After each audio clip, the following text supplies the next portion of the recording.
So let's start our topic today.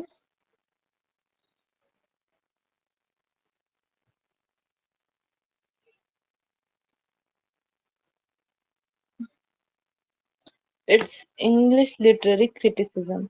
Our topic for today is English literary criticism. From Philip Sidney to Matthew Arnold.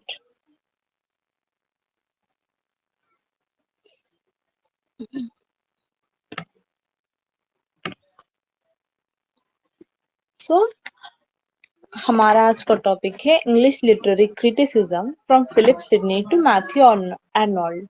तो English का literary criticism क्या है, कौन से English में literary critics है, Philip Sidney से लेके मैथ्यू आर्नोल्ड तक हमारे पास कुछ 5 to 6 राइटर्स हैं, उनके बारे में, उनके फेमस राइटिंग्स के बारे में हम आपका ये टॉपिक के हिसाब से लर्न करना चाहिए। So first of all let's see कि क्रिटिसिज्म क्या है।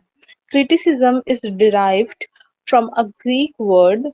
क्रिटिसिज्म जो है ग्रीक वर्ड से लिया गया है।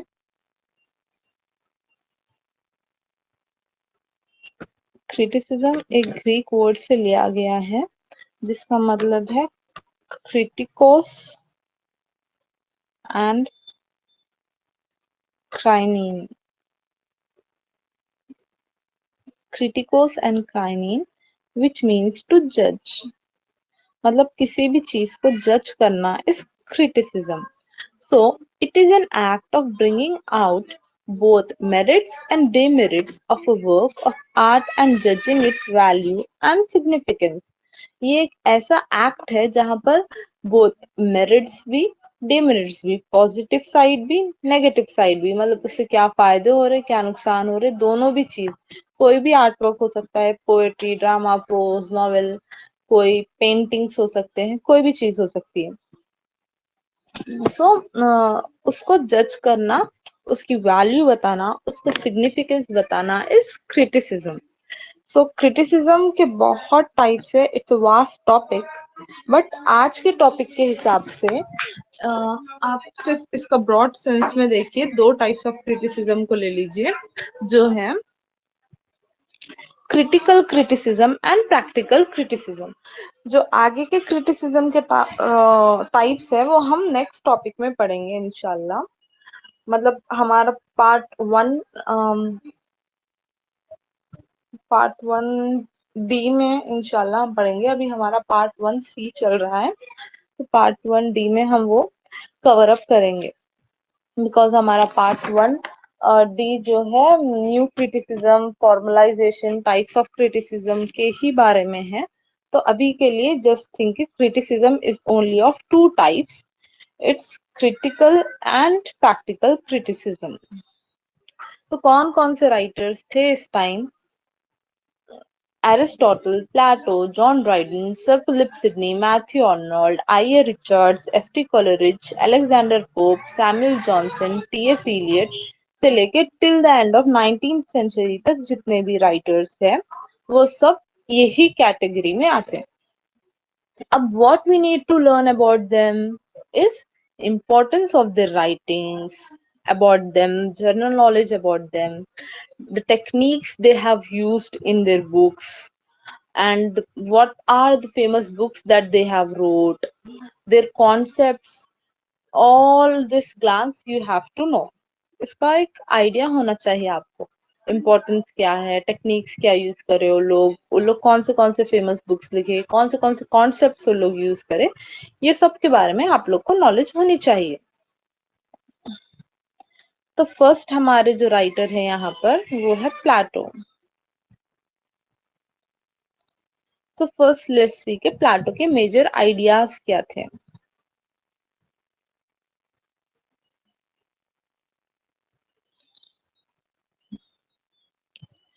प्लेटो एक बुक लिखे जिसका नाम है मेनो। ये बुक में प्लेटो सोक्रेटिक डायलॉग्स यूज करे। ये बुक में प्लेटो सोक्रेटिक डायलॉग्स यूज करे। सोक्रेटिक डायलॉग मतलब क्वेश्चन एंड आंसर, मतलब यहाँ पर प्लेटो क्वेश्चन करते हैं एंड सोक्रेटिक वे में आंसर देते हैं। ऐसे वे में कि वो क्वेश्चन कोई और कर रहा है, आंसर कोई, कन्वर्सेशन टाइप, इसको इजी वे में कन्वर्सेशन टाइप कहेंगे। इंग्लिश की इंटरमीडिएट में आपको ये कन्वर्सेशंस होते हैं, लाइक दो फ्रेंड्स होते हैं और लोग कैसी कन्वर्सेशन कर रहे हैं कोई एक टॉपिक पे, एग्जाम के रिलेटेड, एग्जाम प्रिपरेशन के रिलेटेड वो लोग कन्वर्सेशन करते। तो सॉक्रेट जो है कन्वर्सेशनल वे में इनके बुक्स लिखा करते थे और ये पोएट्री फॉर्म में अपने बुक्स लिखा करते थे। और जो इनकी ये बुक है मेनो, इसमें इन्हों justice and control of feelings और इंक्वायरी के बारे में बात करें। Inquiry about two things, a man cannot search either for what he knows or for what he doesn't know। तो इन्हों बोले कि एक इंसान जो है कुछ भी सर्च नहीं कर सकता, वो चीज भी सर्च नहीं कर सकता जो उसको ऑलरेडी पता है, और वो चीज भी सर्च नहीं कर सकता जो उसको पता नहीं है। इसका एक्सप्लेनेशन इन कुछ इस तरीके से दिए। He said he cannot search for what he knows because since he knows it, हमें वो सर्च नहीं कर सकता जो उसको पता है, बिकॉज वो तो उसको ऑलरेडी पता है। एंड ही ऑल्सो सेड कि there is no need to search, search करने की कोई जरूरत ही नहीं है, not for what he doesn't know, उस चीज को जो उसको पता नहीं है। क्यों सर्च करने की जरूरत नहीं है उसको? Because he does not know what to look for, उसको पता ही नहीं है जबकि उसको क्या देखना चाहिए, तो वो सर्च करके क्या करेगा। इसी चीज के बारे में, इंक्वायरी के बारे में, फीलिंग्स के बारे में इन्हों अपनी ये बुक मेन्यू में बात करे। जो नेक्स्ट बुक है प्लेटो की वो है फाइडो और ऑन द सोल। प्लेटो जो है, जैसा कि मैं बताया आपको, डायलॉग्स वे में डिस्कस करते थे। तो इन्हों इनकी ये बुक ऑन द सोल में death of Socrates and the existence, existence and death के बारे में बात करें। इन्हों ये बोले कि even though the body last for some time after a person death, the soul immediately disappear and exist no further. Even though एक इंसान की डेथ के बाद उसका शरीर कुछ समय के लिए रहता, बट उसकी सोल जो है वो डिसअपियर हो जाती और एग्जिस्ट ही नहीं करती। यही चीज के बारे में इन्हों अपनी ये बुक ऑन द सोल में डिस्कशन करें। Coming towards his next book, it is Symposium. So Symposium में he said all participants describe love, हर कोई जो है लव को डिस्क्राइब करता एक परफेक्ट अपीयरेंस में।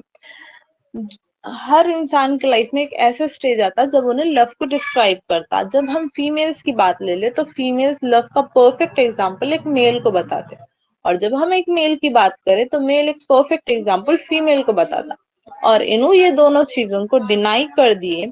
And he said the highest form of love is the love of wisdom. इन्हों बोले कि ना मेल लव ना फीमेल लव, जो सबसे हाईएस्ट फॉर्म ऑफ लव है वो विजडम के लिए, नॉलेज के लिए जो लव है वो हाईएस्ट फॉर्म ऑफ लव है, बोलकर इन्हों इनकी ये बुक सिंपोइज्म में बात करे। नेक्स्ट फेमस बुक है इनकी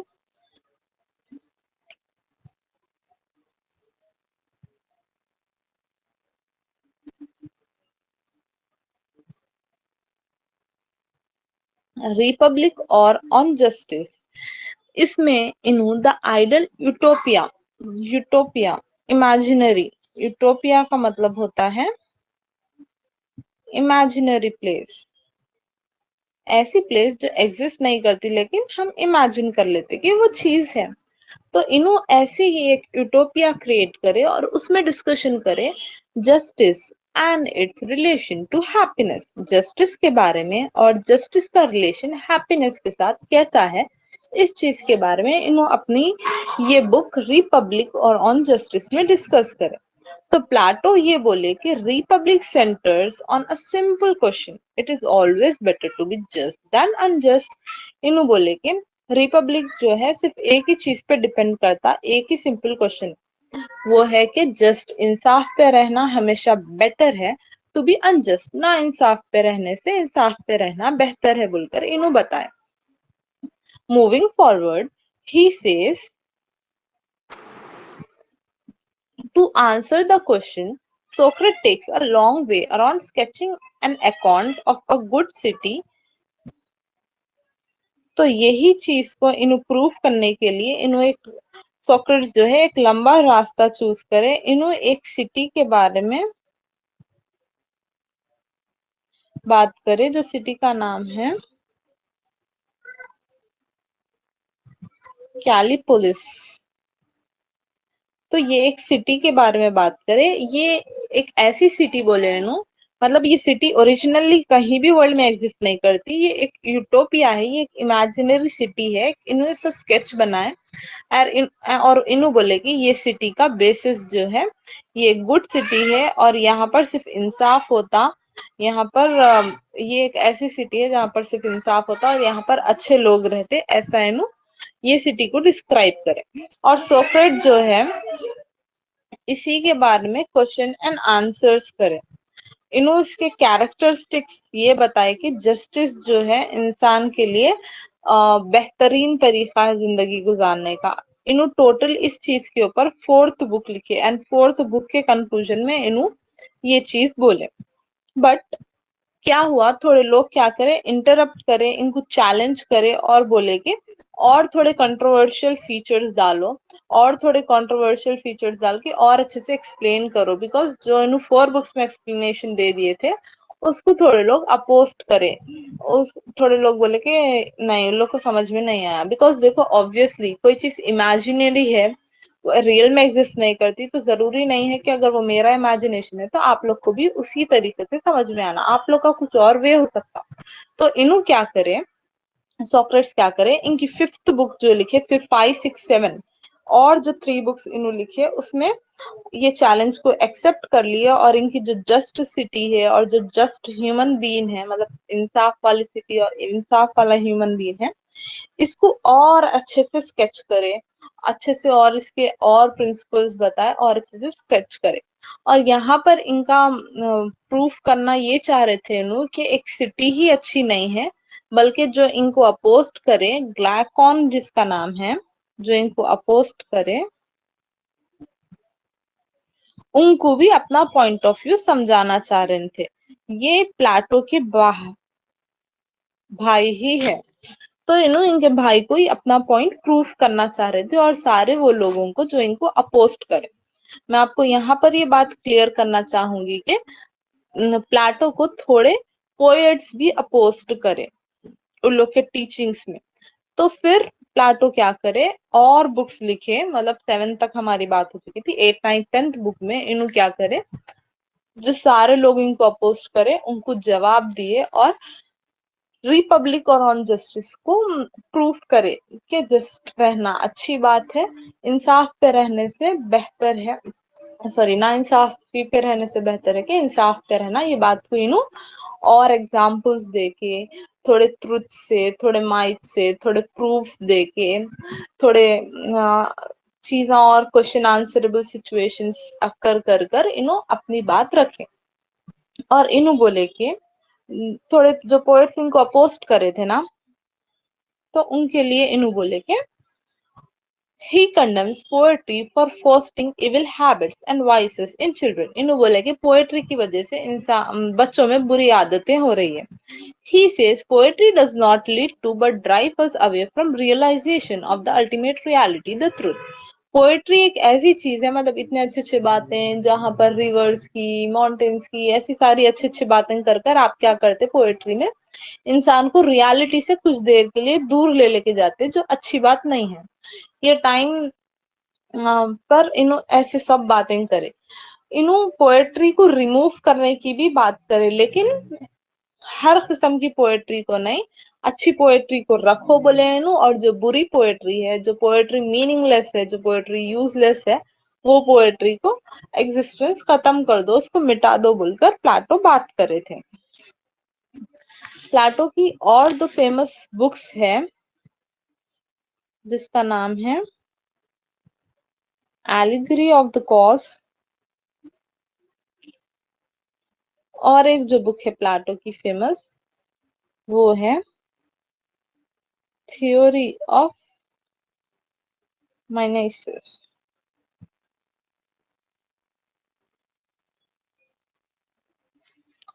सो ये दोनों इनके और फेमस बुक्स है। यहीं पर we are ending the topic of Plato. Next let's see about Aristotle. So Aristotle belonged to the year 335 BC। तो एरिस्टोटल ना सिर्फ एक क्रिटिक थे बल्कि ये he also wrote politics,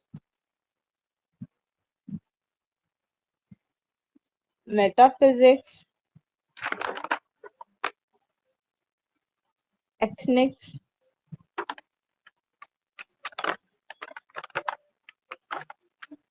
and poetics। तो एरिस्टोटल एक क्रिटिक्स के साथ साथ ये he wrote about politics, metaphysics, ethnics and poetics, ये सारे चीजों के बारे में भी लिखे। तो हम यहाँ पर फर्स्ट इनकी जो फेमस राइटिंग है उसके बारे में बात करेंगे, ट्रेजेडी। तो जब एरिस्टोटल ट्रेजेडी की बात करें तो ही सेज इन ट्रेजेडी कि ट्रेजेडी एक ऐसा इवेंट है। सी मैं यहाँ पर आप लोग को जो एक्चुअल एरिस्टोटल मीनिंग दिए वो नहीं बता रही हूँ, मैं आप लोग को ये जो मीनिंग बता रही हूँ ये मैंने इंसाइक्लोपीडिया से लिया हुआ है। जो एक्चुअल मीनिंग है वो बहुत ही कॉम्प्लिकेटेड है, जो समझना मुश्किल है, तो हम इसको थोड़ा इजी वे में समझेंगे ताकि आपको एग्जाम तक याद रहे। तो ट्रेजेडी जो है कोई भी एक ऐसी सफरिंग, कोई भी एक ऐसा डिस्ट्रक्शन, कोई भी एक ऐसा स्ट्रेस की चीज है ये। तो ये एक प्ले है जिसमें ऐसे इवेंट्स होते हैं जहां पर एंडिंग हमेशा अनहैप्पी होती। याद रखो ट्रेजेडी एक ऐसा इवेंट है जहां पर एंडिंग हमेशा अनहैप्पी होती, specially one concerning the downfall of the main character. Specially क्या होता है, जो मेन कैरेक्टर रहता उसका डाउनफॉल हो जाता, मतलब उसका लॉस हो जाता, या तो उसकी डेथ हो जाती, या तो उसके साथ कोई हादसा हो जाता, या कोई उसके साथ बुरी चीज हो जाती। तो यहाँ पर एरिस्टोटल जो है he talked about 6 elements of tragedy.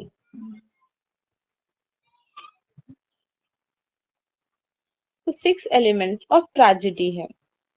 तो ये 6 elements क्या है, let's see. First of all तो है plot, second is character, third is thought, fourth is direction, fifth is melody,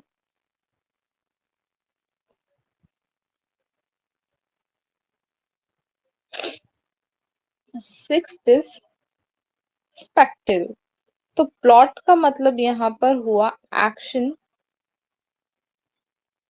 character तो you know what is character, direction का और एक मीनिंग है लैंग्वेज, एंड स्पेक्टेकल मतलब सीनिक इफेक्ट। सो ये जो है 6 elements ऑफ ट्रेजेडी है जो आपको आई गेस व्हाइट बोर्ड पे अभी विजिबल होंगे। तो फर्स्ट जो है प्लॉट, मतलब एक्शन क्या हो रहा है वो ट्रेजेडी में। उसके बाद नेक्स्ट है कैरेक्टर, कैरेक्टर। उसके बाद कैरेक्टर के थॉट्स, वो कैरेक्टर के पास करंटली उसके माइंड में क्या थॉट्स चल रहे, कौन सा कैरेक्टर के माइंड में क्या चल रहा और उन क्या स्टेप ले रहा। आफ्टर दैट डिक्शन, मतलब उन्हें अपने लैंग्वेज से क्या एक्सप्रेस कर रहा। आफ्टर दैट मेलोडी, जब हम कोई ट्रेजेडी की बात करें तो वहां पर जो म्यूजिक होगी वो कोई हैप्पी मेलोडियस म्यूजिक नहीं होगी, वो थोड़ी सी सैड ऐसी टाइप ऑफ म्यूजिक होगी। तो उस टाइम के ड्रामा में ऐसी टाइप ऑफ म्यूजिक यूज किया जाती थी। लास्ट इज सीनिक इफेक्ट, मतलब वो सीन देखकर हम पर क्या इफेक्ट हो रहा, हम ये रियलाइज कर रहे हैं ना कि वो वहां पर वो सीन में वो ड्रामा जो चल रहा, वो ड्रामे के सीन में हमको ये फील करना चाहिए कि वो जो डाउनफॉल हो रहा कैरेक्टर का, मतलब वो कैरेक्टर का राइज कैसा हुआ, वो कैरेक्टर जब वो हीरो है, मेन कैरेक्टर है, जब उसको उसका डाउनफॉल हुआ तो हमको भी सैड फील होना चाहिए। उसको सीनिक इफेक्ट बोलते हैं। कोई भी चीज का इफेक्ट, जो सीन हम देख रहे हो उसका इफेक्ट यूजुअली होता है ना, जब आप कोई मूवी देख रहे हो, सैड मूवी है या फिर उसमें कुछ ऐसा इमोशनल सीन है तो आप रो देते हो, तो वो सीनिक इफेक्ट होता है आपके ऊपर। So, according to Aristotle, a tragic hero is thought to be a man whose misfortune comes to him। मतलब एरिस्टोटल के हिसाब से ट्रैजिक हीरो वो है जिसके पीछे बदकिस्मती उसका पीछा पड़ जाती है, इस वजह से नहीं कि उन्होंने मतलब पास्ट में कोई बुरी चीज करे थे या फिर उन्होंने अच्छे इंसान नहीं है, लेकिन कुछ एरर्स की वजह से इनके साथ ऐसे बुरे चीजें होते रहते। मतलब वो हीरो जो है वो रहते तो अच्छे इंसान, लेकिन फिर भी उनके साथ बुरे चीजें पता नहीं क्यों होते रहते। तो इन्हों की ये ट्रेजिडी में थ्री ऐसे वर्ड्स की टर्म्स बोलेंगे हम, इसके थ्री की टर्म्स यूज करें, जो क्या है, let's have a look now.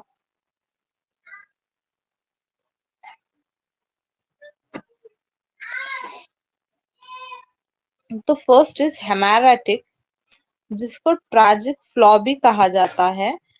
इसको हम इजी लैंग्वेज में मेन कैरेक्टर कहेंगे।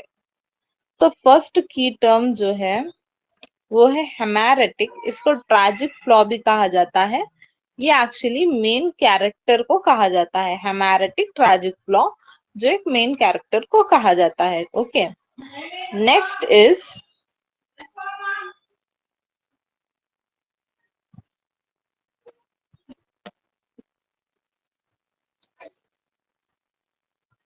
एनाग्रोसिस, जो कि डिस्कवरी को कहा जाता है। डिस्कवरी मीन्स उस टाइम पे पॉइंट इन द प्ले, इसको हम पॉइंट इन द प्ले भी इजी वर्ड्स में कहेंगे। मतलब जो प्ले, जो ड्रामा, जो भी चल रहा है उस टाइम पर क्या चल रहा है, क्या डिस्कवर हो रहा है उस टाइम पर, प्ले में क्या पॉइंट चल रहा है उस चीज को। थर्ड जो टर्म इन्हों यूज करे दैट इज पेरिपीटिया। थर्ड जो टर्म यूज करे उसका नाम है पेरिपीटिया। इसको रिवर्सल ऑफ मिसफॉर्च्यून बोलते हैं। मतलब कैसा उनके पास लक आया, बैड लक आया, जो भी आया वो कैसा आया।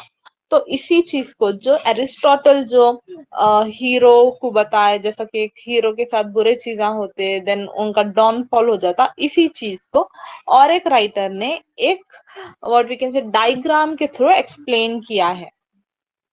वो राइटर का नाम है गुस्टैव फ्राइटिग। ये वो राइटर है। ये थ्री टर्म्स यहाँ पर हमारे खत्म होते हैं। तो ये वो राइटर है।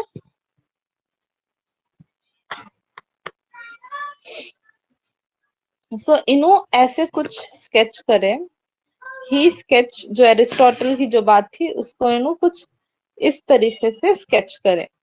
तो इन्हों यहाँ पर बोले कि यहाँ पर हो रहा है राइजिंग ऑफ द हीरो, जो ऊपर पीक है वहां पर हो रहा है क्लाइमैक्स, देन ये है फॉलिंग ऑफ एक्शन, उसके बाद होता है रिजोल्यूशन। मतलब आखिरी में क्या हुआ, सबसे पहले होता है एक्सपोजिशन, मतलब वो कैरेक्टर के बारे में हम धीरे धीरे समझते हैं, फिर हमको पता चलता है जब राइजिंग होती है कि वो कितना कितने अच्छे काम किए, वो एक हीरो है, हमको पता चलता है। फिर होता है क्लाइमैक्स, जहां पर वो हीरो का डाउनफॉल हो जाता है। फिर आता है रिजोल्यूशन, मतलब अब आगे क्या, डाउनफॉल के बाद क्या। तो इस डायर ये इसको पैरामिड स्ट्रक्चर भी कहा जाता है। तो एरिस्टोटल जो ये बताए थे हीरो का डाउनफॉल, सेम यही चीज शेक्सपियर ने भी बताई थी। तो गुस्टाव फ्राइटाग ने ये शेक्सपियर एंड एरिस्टोटल के पैरामिड स्ट्रक्चर के थ्रू उनका प्ले का मतलब मेन मोटिव क्या है वो एक्सप्लेन करने की कोशिश की है। I hope you have understood this. Next हम बात करेंगे आर्स पोएटिका की। ये लिखा गया था हॉरस ने 19 बीसीई में।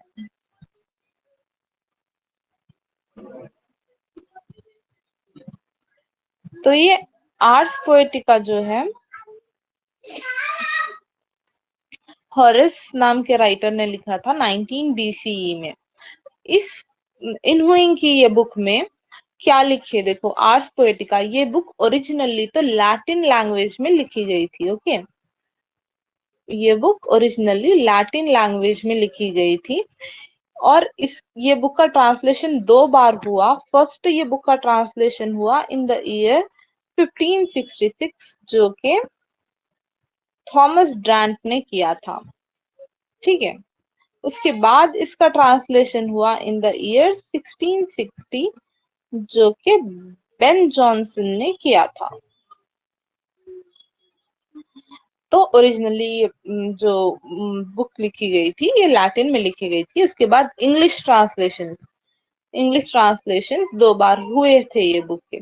तो ये बुक में था क्या, ये बुक में एडवाइजेस थे सारे पोएट्स के लिए, सारे आर्ट फॉर्म्स के लिए, कि किस तरीके से लिखना चाहिए पोएट्री एंड ड्रामा को। कुछ एडवाइजेस थे फ्यूचर जनरेशंस के लिए, जो कि हॉरेस की तरफ से थे। तो दिस इज इट। इन ये चीजों के बारे में, मतलब ट्रेजेडी के बारे में क्या है, सोक्रेटिक क्या है, प्लाटो के कौन से फेमस राइटिंग्स है, एरिस्टोटल के कौन से फेमस राइटिंग है, रिपब्लिक ऑफ जस्टिस में क्या है, ऑन द सोल में क्या लिखा गया था, मेनो में क्या लिखा गया था, प्लाटो ने पोएट्री को कैसे रिमूव किया था, क्या कहा था।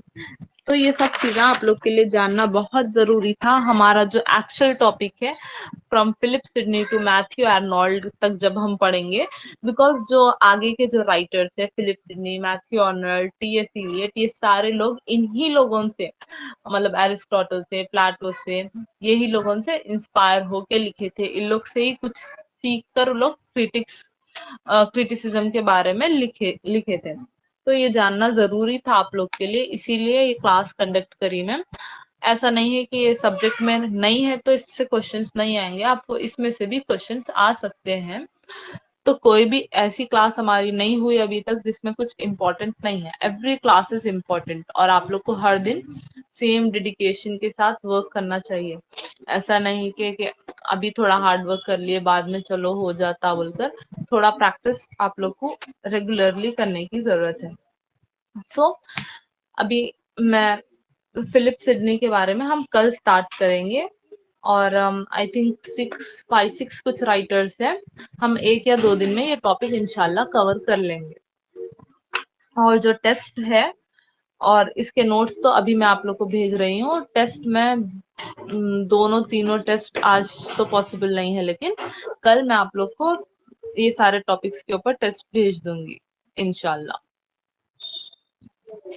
एंड सॉरी फॉर इनकन्वीनियंट, आज ज्वाइन हुए थे लोग आप लोग, बट वॉइस इशू हो गया मेरे पास, पावर ऑफ था, वाईफाई नहीं आ रहा था, और तो मोबाइल डेटा से थोड़ा सा प्रॉब्लम हो गया। एनीवेज, आई होप आप लोग ये रिकॉर्डिंग सुने कल की क्लास से पहले, बिकॉज आगे का जो हम पढ़ेंगे फिलिप सिडनी के बारे में उसमें कुछ कॉन्सेप्ट्स यहाँ से लिए जाएंगे। तो उस टाइम पर आप लोग को स्मूथली लेक्चर जाना, कुछ डिफिकल्टी नहीं होना इंशाल्लाह। So I am ending the class here, thank you.